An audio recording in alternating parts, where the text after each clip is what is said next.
Hi guys, this is the video for Violas on how to do warm-up exercise number 21.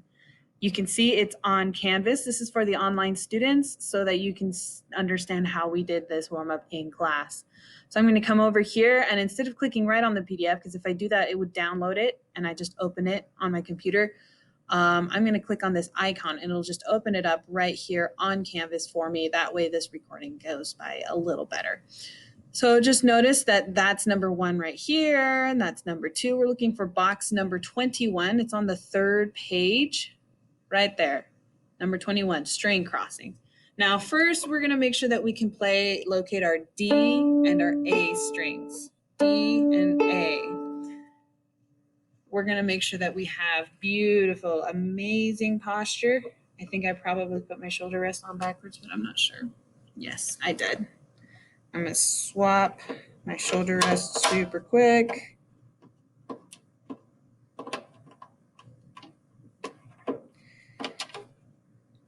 It's not a very complicated warm-up. And I have here the school's viola, and I put a don't fret sticker on it, and it tells me exactly where all of the notes are. All these colored ones are our standard default positions, and these white ones right here are the extra notes in between them that we will learn how to play eventually. So first I'm going to use pizzicato before I add the bow so that my left hand knows what it's doing.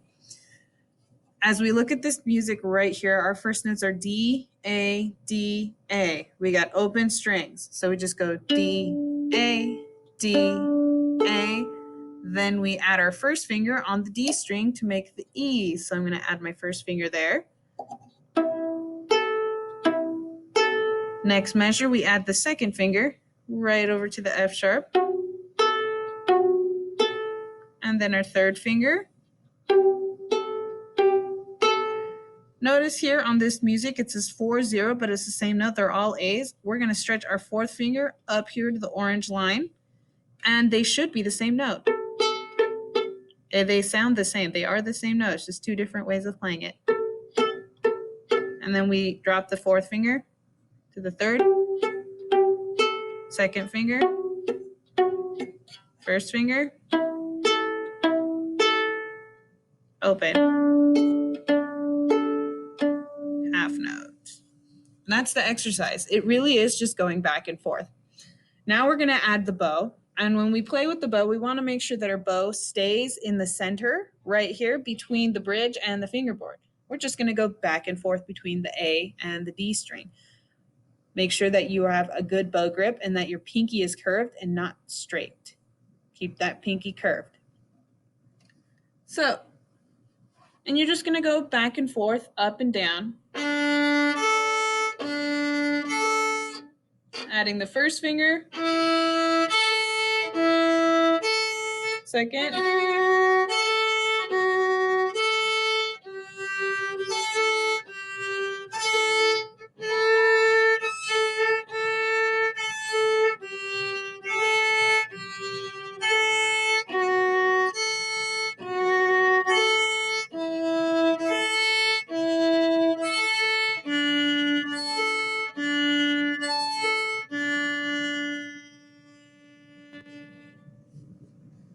like so.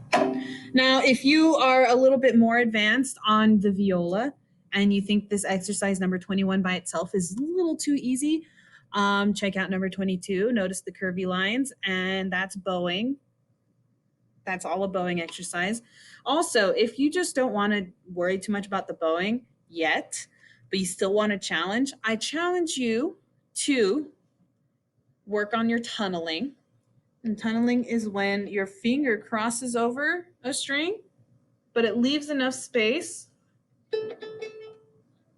around the A string that it still continues to vibrate. You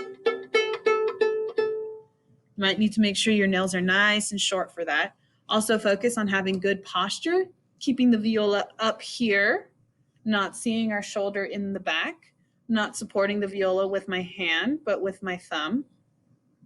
Keeping it straight, curved, kind of straightish wrist. Not looking right at the viola and not dropping the scroll. About half of your chin and your jaw. holding the viola in place and keeping curved finger, amazing bow grip, and keeping the bow in the center nice and straight instead of over the fingerboard or too close to the bridge, especially not on the other side of the bridge. Try, if you can memorize it, try working on this exercise by looking at a mirror. Look into a mirror and check out your posture. I'm going to get a mirror in this room soon just so that we can look at our posture while we're in here. All right.